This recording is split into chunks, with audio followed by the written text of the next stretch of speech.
사건의 이면을 읽고 뉴스의 맥을 짚는 방송 시사인 팟캐스트 시사인싸를 시작하겠습니다. 안녕하십니까. 저는 시사인 팟캐스트 시사인싸 진행을 맡은 최강기입니다. 오늘 함께 하시는 분들과 함께 여러분들 경제 왜 그래 한번 생각해보는 경제 뉴스를 짚어보는 시간이죠. 오늘도 역시 차영석 팀장님 나오셨습니다. 네, 안녕하십니까. 차영석입니다. 네, 좋아요, 구독, 알람 하셔야죠. 뭐 이제 뭐 다들 했겠죠, 뭐. 네. 근데 그러니까 이게 좋아요, 구독도 중요한데 알람이 중요한 거. 알람. 이제는. 보니까 구독도 중요한데 알람이 중요한 거. 한 놈만 팬다 작전이군요. 네. 네, 여러분 알람만 해주시기 바랍니다. 알람을 하려면 구독도 해야 될 거예요? 아닌가? 그렇군요. 그럴 거예요. 네. 참 뭘 몰라요. 어쨌건 알람만 누르면 되겠군요. 그렇죠. 알람을 그냥 꼭꼭 눌러주시는 걸로. 네. 시사인싸 또 시사인 팟캐스트를 도맡아고 있는 마타리 윤현선 에디터도 함께 해주셨습니다. 네, 안녕하세요. 네, 반갑습니다. 자, 경제 왜 그래? 경제 뉴스와 관련된 이야기 한번 나눠볼 텐데요. 이번 주 경제 뉴스 픽 어떤 게 있는지, 한국거래소노조가 자유한국당 출입금지를 내건 까닭이라는 이제 또 뉴스를 들고 왔습니다. 재밌는 소식이죠. 이 한국거래소노조가 앞으로 자유한국당의 거래소 출입을 전면 금지하겠다. 이렇게 경고한 거 아닙니까? 이게 무슨 뉴스입니까? 이게 한국거래소는 주식거래소 그거 네네, 이제 네. 얘기하는 건데 뒤에 이제 조금 재밌는 얘기가 있어서 8월 14일에 한국거래소 노조가 자유한국당에 대해서 앞으로 이 거래소 출입을 전면 금지하겠다. 이렇게 그러니까요. 경고하는 성명을 냈는데 이게 이제 왜 그러냐면 8월 9일 날에 나경원 자유한국당 원내대표가 서울 여의도 이 거래소를 방문했어요. 보통 네. 정치인들이 어떤 메시지를 던지거나 그러면은 말해서 경제 문제다. 이러면은 이제 주식시장이 만약에 좀 별로 안 좋다 그러면은 주식시장 가가지고 이제 거기서 이제 무슨 얘기를 하면서 이제 막 보고 같은 거 듣는 거 화면을 만드는 화면을 거잖아요. 그게 거구나. 화면을 네. 만드는 거잖아요. 근데 이제 그때 이제 서울 여의도 거래소 가가지고 네. 이제 제2의 IMF 위기를 막 거론하면서 맞아. 그 이제 뉴스 그런 많이 얘기를 했어요. 했었어요. 네. 네네. 그래서 이제 이 거래소 노조에서는 지금 가뜩이나 투자 심리가 위축돼 있는데 제2의 IMF 위기 거론해서 투자 심리를 더 이렇게 가라앉혔다. 그렇죠. 그래가지고 8월 14일에 노조에서 자본시장은 정쟁의 도구가 아니다. 이런 성명을 발표했어요. 그렇군요. 나경원 원내대표가 요즘 행보가 참 여러 가지로 뒤숭숭하신데 8월 9일 뭐라고 또 하신 거예요? 일단은 구체적으로 좀 이야기를 들어보죠. 글자는 좀 정자체로 좀 써주셨으면 좋겠고요. 네. 흘려 쓰지 말고 또 이렇게 말에 글씨체가 독특하시긴 하시더라고요. 무리 이런 말도 좀 약간 네. 자제해 주시고요. 8월 9일 날 그 여의도 거래소에서 자유한국당 주최로 금융시장 점검 현장 간담회가 열렸거든요.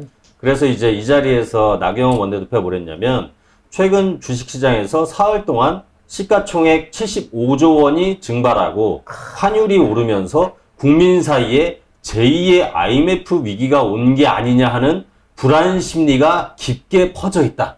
이런 말이 더 불안해요. 네, 이렇게 얘기를 했어요. 이런 얘기를 자꾸 하니까 없던 불안도 생기는 거 아니에요? 막 이거 정말. 이러다 진짜 IMF 오는 거 아니야? 막 이러면서. 그러니까요. 네. 그러니까 노조에서는 여기서 이제 제2의 IMF 위기를 문제 삼았고 성명에서 나 원내대표가 잘못된 상황 진단으로 위축된 투자 심리를 오히려 급속히 냉각시켰다. 그렇죠. 이는 증시 폭락으로 고통받는 국민에 대한 저주일 뿐 현 정부에 대한 올바른 비판이 아니다. 이렇게 그렇군요. 주장을 했거든요. 근데 사실 지금 이제 국내외적인 상황이 지금 녹록하진 별로, 않잖아요. 그렇죠. 무역 규제. 그렇죠. 일본의 무역 규제라든지 미중 무역 갈등 등을 위해서 외부 상황이 좋지 않아서 국내 경기도 지금 좀 타격을 안 받을 수는 없는 거거든요. 영향이 네. 분명히 있죠. 그런 상황에서 이렇게 공당의 원내대표라는 분이 제2의 IMF라는 이런 얘기를 하시면 좀 곤란하지 않을까 싶긴 그래서 하네요. 뭐 지금 갔다 온 지금 8월 9일이고 좀 된 일이고 네. 이게 노조에서는 이제 거래소 와가지고 이런 현장 간담회란 이름으로 그러니까 그 화면을 좀 사용하고 네. 싶은 거잖아요. 비주얼을 이제 그런 걸 좀 막겠다는 건데 한번 조금 이 제2의 IMF다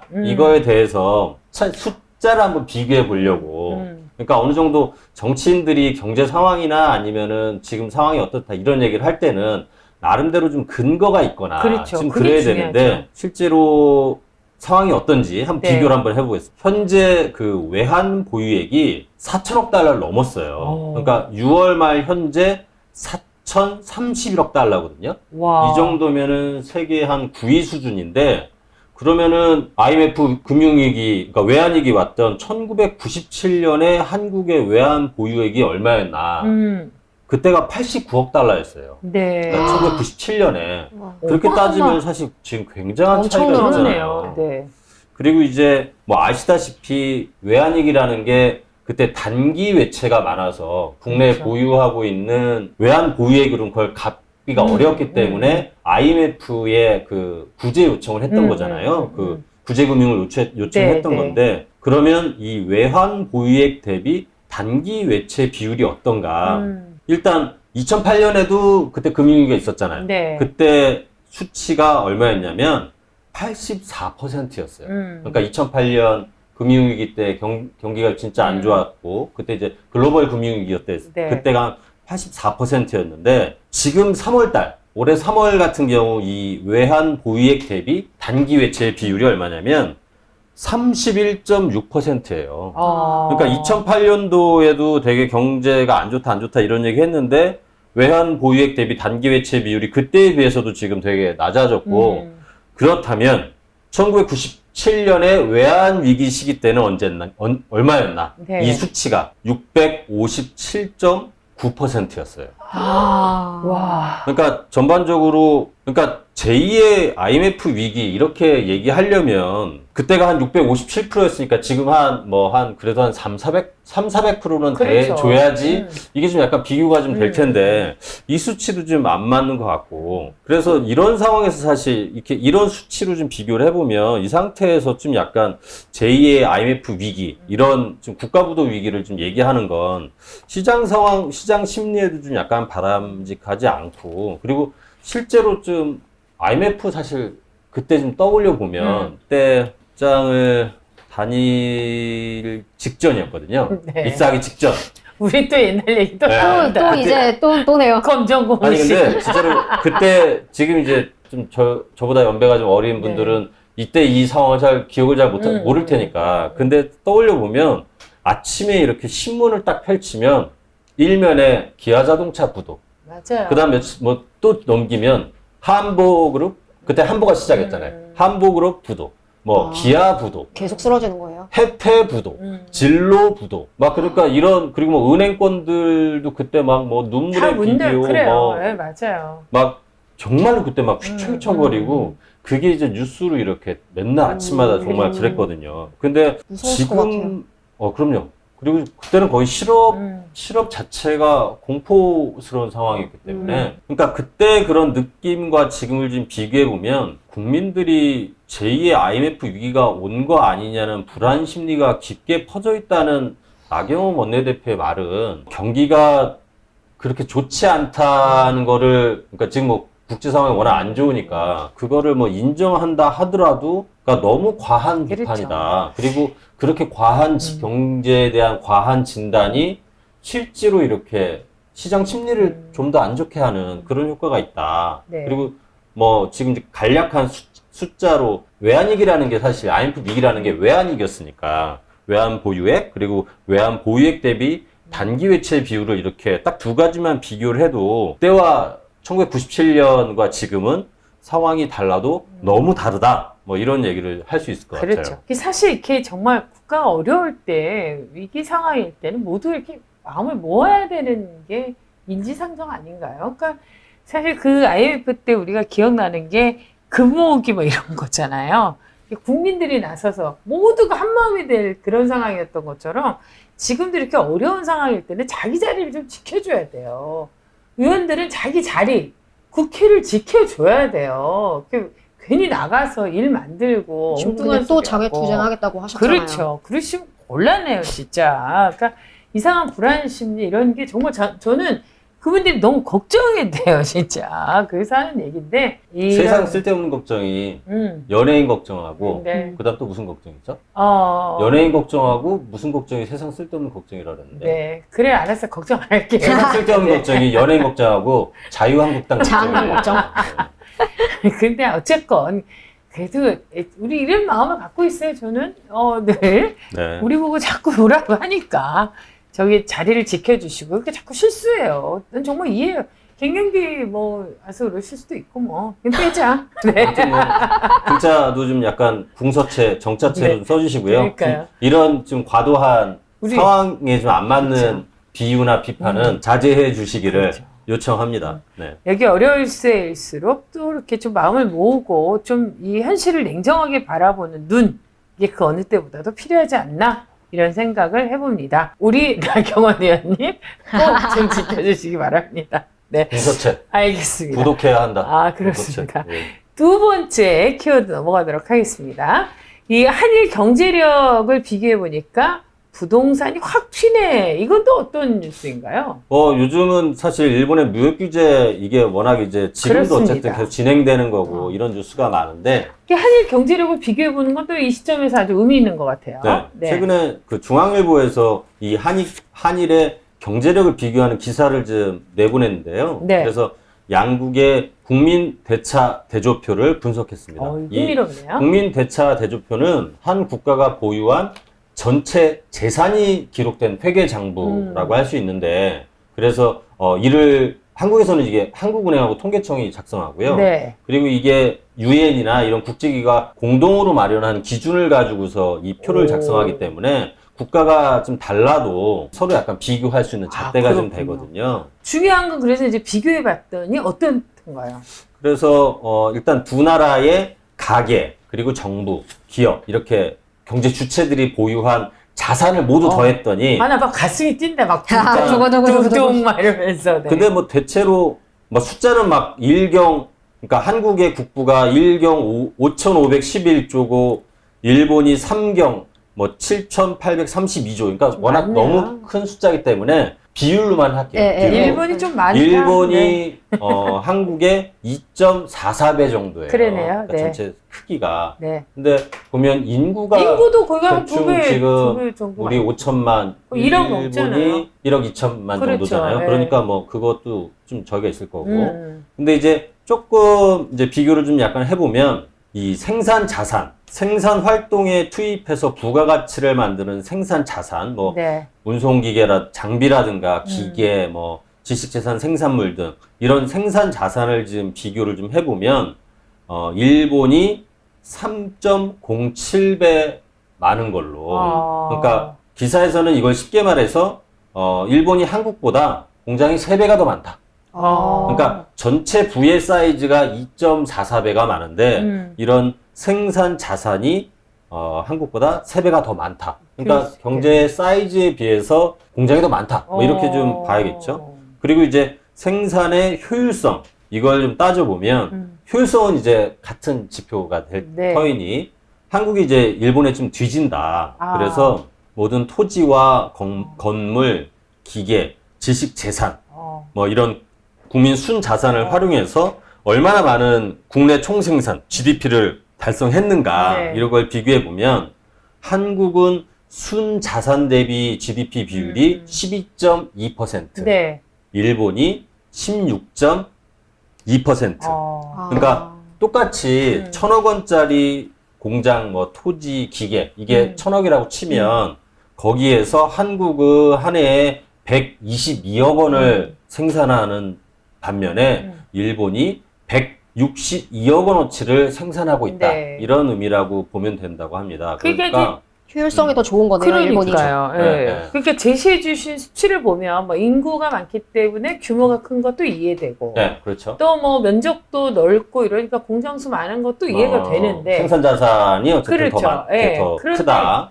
제가 조금 이제 여기서 약간 이제 예민해지는 건 이제 생산 효율성이에요. 네, 효율성. 이게 왜 우리가 떨어져야 되는지 이 부분이 이제 좀 민감한 문제네요. 네. 그래서 이 생산 자산보다 토지, 건물, 부동산에 대한 자산 편중이 한국이 더 심하다는 게 그 이유로 지적이 되고 있다 합니다. 그렇군요. 그래서 지난해 한국의 부동산 자산이 국내 총생산 GDP의 한 7배 수준이었다고 그래요. 그러니까 생산활동으로 얻은 부를 한 푼도 쓰지 않고 7년 동안 모으면 한국의 부동산을 살 수 있다는 의미고요. 그렇게 정서적으로 확 다가오냐. 네. 이런 근데 기사 그- 맨날 나오잖아요. 뭐 몇십 년을 네. 모아야지 뭐 그러니까. 서울에 집을 한 채 살 수 아니 있고 그리고 이런 우리 기사. 다 그러잖아요. 이제 돈 모아서 집 살 생각만 했지. 돈 모아서 뭐 공장을 늘리거나 이런 생각 많이 못 네, 하니까. 그러면 GDP 아, 대비 얼굴이 큰 부동산 거네. 이 비율이 어떤가 네. 보면 일본이 4.8배, 미국이 2.4배, 뭐 캐나다 3.9, 영국 4.4. 뭐 그러니까 우리가 7배인데 일본 같은 경우 4.8배. 그러니까 한국이 지금 다른 나라에 비해서 상대적으로 많은 돈이 부동산에 쏠려 있다. 근데 이제 부동산에 이렇게 돈이 좀 이렇게 자산이 좀 쏠려 있으면은 네. 기업의 입장에서는 토지나 건물들을 이렇게 확보하려고 할 때 고정 비용이 늘어나는 거잖아요. 그렇죠. 그죠? 이렇게 뭘 만들려고 공장을 세우려고 하거나 아니면 뭐 하려고 하는데 땅값이 비싸면 그렇죠. 기본적으로 그 땅값이 많이 들어가니까 고정 비용이 늘어나게 되고 한국은 다른 나라에 비해서 자영업자 비중이 높잖아요. 높죠. 네. 근데 부동산에 이렇게 그만큼 부가 쏠려 있으면 부동산이 가격이 오르거나 그러면 자영업자들 같은 경우는 자기 부동산을 사는데도 비용이 올라가고 그렇죠. 그렇죠. 임대료가 따라 올라가게 되면 결국엔 자기 이제 비용을 이렇게 그 임대료 상승 비용을 자기가 떠안게 되는 거니까. 그러네요. 그래서 이런 임대료 증가가 자영업을 위축시키게 만들기도 하고 또 가게 입장에서도 보면 오늘 이종태 오늘 팀장이 부채가 있는 사람만 모여 있어요 지금.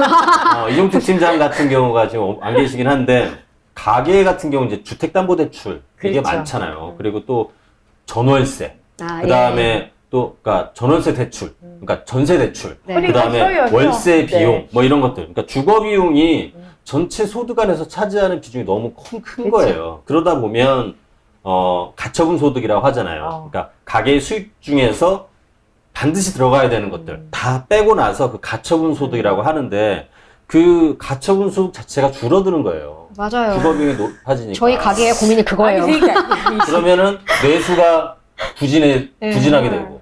네, 그래서 왜 이렇게 아련한 표정을 지으신 거죠? 일본의 이 부당한 경제 규제가 우리의 삶을 돌아보게 하는 잣대가 되다니. 그리고 정말 우리의 이런 씁쓸한 그러니까요. 이 부동산 잠이 안 와요, 밤에. 네, 갑자기 한국과 우울해지네요. 일본의 네. 경제력을 비교해 봤더니 이게 굉장히 부동산에 자산이 쏠린 게 한국이 좀 약간 더 두드러지고 그로 인해서 생산 활동에서도 오히려 효율성을 떨어뜨리는, 그러니까 경제에서 효율을 떨어뜨린다. 아니 그러니까 그런 아까 거를- 내가 왜 생산 효율성이 떨어진 민감한 문제네 했는데 알고 봤더니 내가 생산 효율성을 떨어뜨리는 어떤 나름 주범이었다. 나름의 주범은 아니지만 그 자범 중에 하나였다라는 생각이 그걸 드네요. 또 얼마나 또 저기다. 어쨌든 참 부동산 문제는 그래서 이게 개인들한테도 되게 힘든 문제긴 하지만 그렇죠. 국가 경제 안에서도 참 부동산에 과도한 이렇게 영향을 주는지도 몰랐네요. 그러니까요. 네. 네. 이게 참 이게 경제를 들여다보면 들여다볼수록 국가 간의 관계 그리고 그 어떤 경제 밀접성 또 또 개인의 삶에 어떤 영향을 미치는지를 좀 들여다볼 수 있는 기회이기 때문에요. 하여간 일본의 이번에 이 부당한 경제 규제로 인해서 대한민국 경제가 또 우리의 어떤 그 개개인의 삶의 경제 어떤 그런 체질 개선이 좀 필요하다는 것을 절감하면서 할까봐 거짓말하지 마세요. 그런 생각이 드네요. 어쨌건 이거 아주 흥미로운 기사였습니다. 그래도 뭐 굉장히 건강하네요, 우리나라가. 네, 부동산 좀 빼고는. 자산 쏠림 뭐 어쨌든 그렇죠. 좀 네. 심하고 근데 아까 얘기했다시피 외환 보유액은 그러네요. 아직은 그러니까요. 뭐 네. 괜찮고 그렇습니다.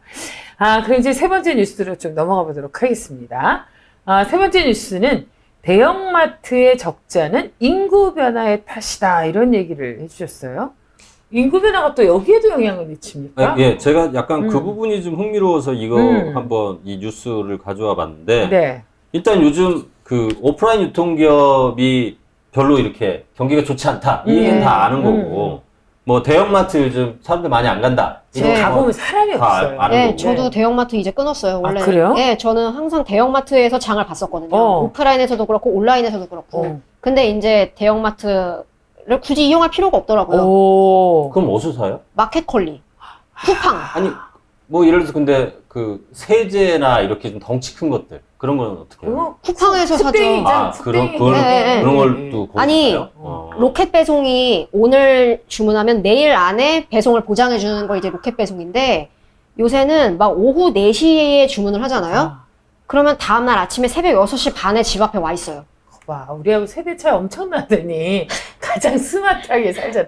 우리는 일단 뭐든지 장은 차를 타고 가서 실물을 보고 내용을 보고 그나마 또 가격 비교한다고 엄청 시간 걸려요. 아, 그런 거군요.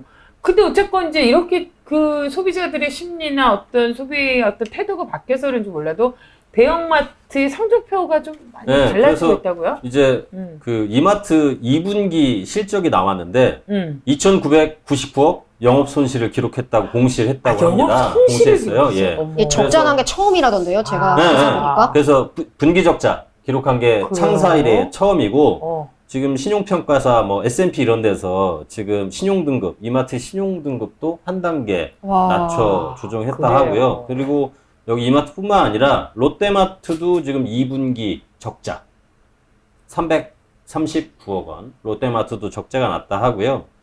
이거는 적자가 더 크게 국내 나네. 사업 부분만 따져보면 1998년 창사 이래 최악의 영업실적 마이너스 500억 정도 된다고 하니까요. 홈플러스 같은 경우는 비상장사라 이 분기 실적 공개하지 않지만 뭐 거기도 상황이 이렇게 크게 좋지 않을 달라지진 거다. 뭐 않았겠네요. 이런 얘기들 나오고 있고요. 아, 그게 지금 유통업계가 대체로 다 지금 이제 적자를 면치 못하고 있고, 창사 이래 최초의 적자를 기록했다. 분기별 적자를 기록했다라는 이제 그 보고가 나오고 있는데, 이 대형마트 쪽에 아주 고민이 많겠어요. 네, 그래서 이제 뭐 매장 예를 들어서 뭐 가전 분야를 뭐 추가 출점하거나 네. 이 안에서의 약간 구조조정 같은 경우를 좀 약간 이마트 경우는 좀 하고요. 뭐 롯데마트 같은 경우는 그 자체 브랜드 PB 제품들 있잖아요. 네. 그래서 좀 이익률이 낮은 PB 제품 같은 경우는 좀 그걸 좀 뭐 38개에서 10개로 이렇게 줄인다거나 홈플러스 같은 경우는 연수원을 매각을 해가지고 현금을 좀 확보하거나 야. 그리고 이마트 같은 경우는 올 초 이제 이마트 주가가 한 18만 원, 19만 원 정도 했는데 8월 12일 현재로 따져보면 10만 5,500원으로 떨어진 거예요. 떨어졌네요, 그러니까 많이. 굉장히 많이 떨어졌잖아요. 그래서 자사주 매입해가지고 약간 주가 부양에 좀 나서거나 그리고 이제 자기네 이제 점포 건물을 매각을 해서 네. 매각을 하고 이거를 다시 임대해가지고 쓰는 방식으로 아. 그게 이제 세일 앤 리스백 그러니까 리스를 다시 한다. 그렇게 되면은 이제 한 1조 원 정도 자금을 좀 조달할 수 있대요. 현금을. 뭐 이렇게 좀 한다고 해요. 그래서 좀 워낙 지금 어쨌든 이렇게 적자도 있고 주가도 떨어지고 그러니까 이런 좀 대응책들을 좀 내세우고 있다 합니다. 그렇군요. 이게 대형마트의 이런 적자나 이런 변화는 아무래도 아까 뭐 마타리가 얘기한 것처럼 온라인 네, 온라인으로 다 소비 심리가 이동해서 그런 거 아닌가요? 뭐 이제 아까 얘기했던 쿠팡의 뭐 로켓 배송이나 뭐 마켓컬이나 이런 지금 온라인 특별 시장 배송. 그런 것도 있고 또 그러다 보니까 대형마트에서는 사람들이 별로 안 와. 그러면은 오게 하려면 할인 행사라거나 마진율을 떨어뜨려야지 어쨌든 싸게 팔아야 그렇죠, 되잖아요. 그렇죠. 그렇게 되면 이제 매출은 늘어나도 이익은 또 떨어지겠죠. 또 요즘은 이 오프라인 유통업체들도 네. 새벽 배송 서비스 요즘 많이 해요. 네. 점점 늘리고 맞아요. 있는데 이마트도 새벽 배송 시작했더라고요. 근데 이제 대충 이제 그런 게 돈이 들어가는 일이잖아요. 그렇죠. 그게 그 자체가 그래서 사실 쿠팡이나 아니면은 이런 온라인 업체들도 보면 지금 이제 자기네 그 배송망을 이렇게 늘려가면서 누적 적자가 굉장히 심하거든요, 사실. 그렇죠. 보면 맞아요. 뭐 거기도 거기대로 조 단위의 네. 사실 이 누적 적자들을 문제를 겪고 있는데 그래서 제기하고 지금 있어요. 이 유통업계가 온라인, 오프라인 뭐 지금 약간 굉장히 중요한 변화의 시기인 거는 분명한 것 그렇군요. 같아요. 근데 이제 이렇게 온라인으로 이동한 거 말고도 또 다른 문제가 있다라는 것을 지적한 전문가도 있다. 네, 그래서 제가 이 부분은, 그러니까, 오프라인 지금 이 대형마트들, 이렇게 지금 매출 떨어지고 이익률 떨어지고 이익이 떨어지는 이런 것들을 서울대 조영태 교수라고 이분이 이제 인구학 전공하신 분이거든요. 네, 네. 근데 이분이 이제 칼럼에서 이런 얘기를 좀 하시던데, 대형마트 실적은 악화되고 있고, 반대로 편의점 매출과 순이익이 늘어나고 있다, 지금. 맞아요. 맞아요. 네. 근데 생각해보세요. 그러네. 편의점이 어. 불과 몇 년 전에 보면 편의점 시장이 포화 상태고 더 이상 성장하기 어렵다 이런 전망들이 많았거든요. 근데 요즘 편의점 괜찮대요. 요즘. 왜 그러지? 그렇구나. 근데 이제 이 조영태 교수는 이거를 뭐 아까 얘기한 것처럼 뭐 온라인 시장의 성장 뭐 이런 것도 좀 약간 뭐 주요한 원인이겠는데 이런 시장의 변화를 가속화시키는 것 중에 하나가 인구 변동의 결과가 이런 시장의 변화를 좀 더 가파르게 한다. 뭐 이런 얘기를 하는 거예요. 그래서 이게 뭐지? 약간 싶었어요. 저는 이렇게 글 보면서 이렇게 설명하더라고요. 대형마트의 주된 고객이 네. 미취학 아동하고 초등학교 다니는 자녀를 둔 3, 4인 가구가 대형마트의 주된 고객이다. 예. 근데 가만 생각해보면 그런 것 같아요. 맞아요. 그죠? 네. 애들 데리고 갈 때가 마트밖에 없었어요. 그러니까- 아니, 그리고 애들을 정기적으로 뭘 항상 먹여야 되잖아요. 그렇죠. 그러니까 일주일에 한 번씩은 네. 꼭 마트에 가서 어. 냉장고를 채워놔야 되잖아요. 맞아요. 그러니까 미혼이거나 아니면은 그냥 맞벌이 부부들은 집에서 음식을 이렇게 많이 해먹는 그렇지. 맞아요. 경우가 없기도 네, 하고 네. 그냥 급하면 그러니까 일단 뭐 그때는 필요한 물품은 대충 이제 근처 뭐 슈퍼나 아니면 그냥 편의점이나 이렇게 사는 경우들이 많잖아요. 근데 어쨌든 그래서 이제 그런 사람들 미취학 아동하고 초등학교 다니는 자녀를 둔 3, 4인 가구를 주된 고객 대형마트의 주된 고객이라 치면 대형마트가 급성장하기 시작한 2000년대 중반 2005년을 잡아볼게요. 그렇죠. 이때 4살에서 12살 아동의 수가 이때 당시에 600만 명이었어요. 600만 네. 명이었는데 그럼 2019년 현재는 얼마냐? 401만 명. 맞아. 그러니까 이게 지금 한 15년 사이에 고연령대의 아이들이 200만 명이 줄어든 거예요. 인구의 변화. 200만 명이 사라진 거지. 사라진 게 아니라 근데 이게 지금 대형마트뿐만이 아니라 교육 현장도 그렇고 그러니까 대학도요. 네. 지금 이제 고1 이후에는요. 그 학령기 아동이 지금 20만 명 이상이 확 줄어요. 자연 감소가 된 거예요. 뭐 그렇죠. 네. 그래서 나중에 이제 전체 네. 대입 정원보다 그러니까, 응시생들이 더 맞아요. 적게 그래서, 적은 되는. 거예요. 네. 그래서 학원가에서 무슨 얘기가 있냐면 벚꽃 피는 순서로 대학 문을 닫을 거다 이런 얘기도 아, 저 있어요. 기사 봤어요. 그러니까 지방에서부터 벚꽃에서 닫을 막, 것이다. 그러니까 왜냐면 아이들을 채울 수가 없으니까 학생들을. 그러니까 아, 되게 이게 곳곳에 진짜 영향을 주네요. 인구 절벽 현상이 정말 굉장히 현실화된 네, 거예요. 그래서 이게 사실 2005년에서 지금까지 한 15년이면은 요렇게 15년 동안 변화는 사실 이렇게 체감하기는 쉽지 않은데 숫자로 딱 보니까 되게 그런가 싶잖아요. 4에서 12세의 아동의 숫자가 2005년도에 600만 명이었는데 2019년 15년 지나서 400만 명으로 200만 명이 줄었다는 게 그러니까 대형마트 입장에서는 자기네 잠재 고객이 200만 명이 줄어든 거예요. 그렇죠. 그죠? 그리고 그 다음에 그럼 편의점 같은 경우는 좀 어떤가 보면 편의점은 이제 주로 이제 중학생부터 시작해서 30대 미혼 여기가 좀 약간 주된 시장인데 저출산 현상 때문에 유입되는 중학생 수는 과거에 비해 줄어들었어요. 근데 30대 미혼 인구가 점점 늘어나고 있잖아요. 그러니까 이쪽에서 좀 늘어나고 있고 또 요즘 이 중학생들이 편의점들 그러니까 좀 약간 고연령대들이 편의점을 좀 자주 찾는데 유튜브 같은 데 보면 먹방 이런 거 맞아. 보면 편의점 음식으로 많이 만들기. 해요. 아, 그래서 편의점 그거를 음식. 따라 사는 거예요. 본인도 먹어보고 그렇죠. 싶다던가. 네. 그래서 보면 그 전에 편의점 가서 우리가 사는 물품들하고 맞아요. 요즘 편의점에서 팔리는 물품들이 차이가 좀 많아졌고 그러니까. 그러다 보니까 중학생들이나 어린 아이들이 편의점 가서 사는 물품들이 좀 약간 다양화되면서 부모 세대들도 이제 애들하고 같이 편의점 갈 일들이 이제 점점 늘어나게 되면서 신규 고객으로 이렇게 돼버리는 거죠. 그래서 이게 진짜 딱 저희 집이 그런 것 같아요. 제가 이제 그 아파트 10년 넘게 사는데 그전까지만 해도 마트가 있었어요. 집 바로 아래. 재작년에 그 마트가 나가고 그러니까 보통 편의점이 슈퍼마켓, 들어왔어요. 네. 슈퍼마켓 슈퍼마켓이 나가고 네. 24시간 편의점이 들어왔어요. 근데 이제 저희도 그때 보면 예를 들어서 아까 이야기한 그 연령대에 딱 그 무렵에 거기서 조금 어리거나 많은 아이들이 있었는데 지금 이제 다 나가잖아요. 집에 나 혼자 있거나 그쵸. 막 이러면 장을 볼 일이 없어.